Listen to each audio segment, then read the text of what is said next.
And finally, it's Friday. Jesus has been betrayed by one of his apostles. He's been abandoned by all of his followers. He has been arrested, emotionally and physically abused by the leaders of God's own people. He has been tried by Pontius Pilate, by Herod, and though they could find nothing to really accuse him of, he was ultimately handed over to be crucified.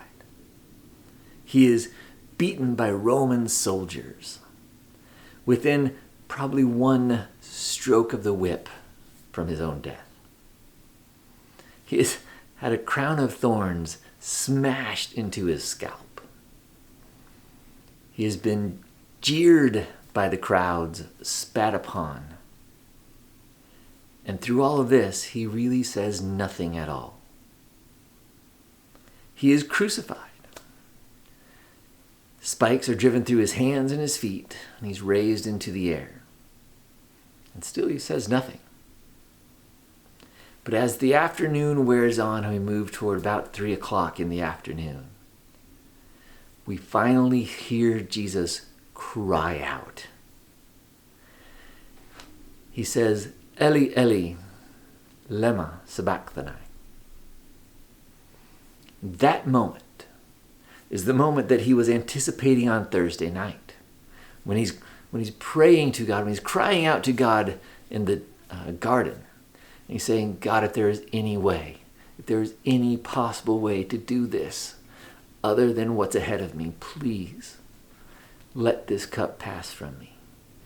He's under such stress there that he tells his followers he feels like he's actually going to physically die, and his sweat turns into blood. And it's not because he's anticipating the physical pain. He goes through all of the physical pain leading up to and including his crucifixion without a word. Hundreds of thousands of other people have gone through exactly that at the hands of the Roman Empire. Jesus was anticipating this moment. The moment when he would experience the truest of all pains.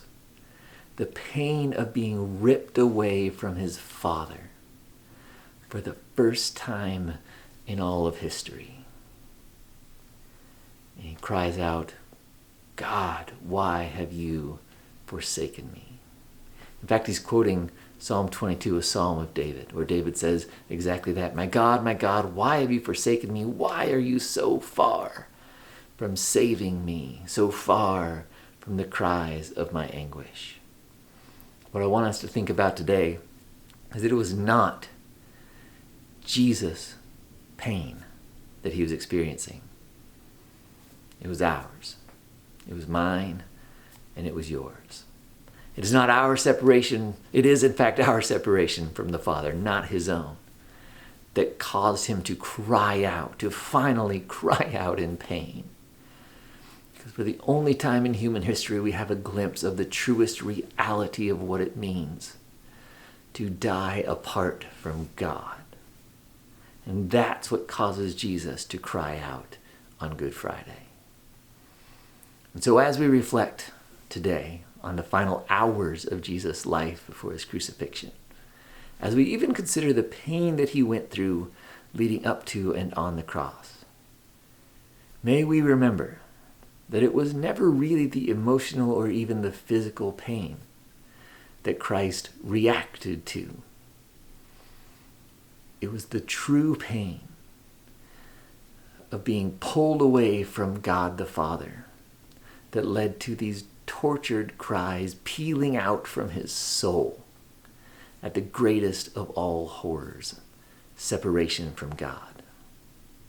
And let us realize and let us thank God for the fact that it is our separation that he experienced that day. And it is our separation that he ultimately defeats through that cross. Oh, that was a good one right there. Boom.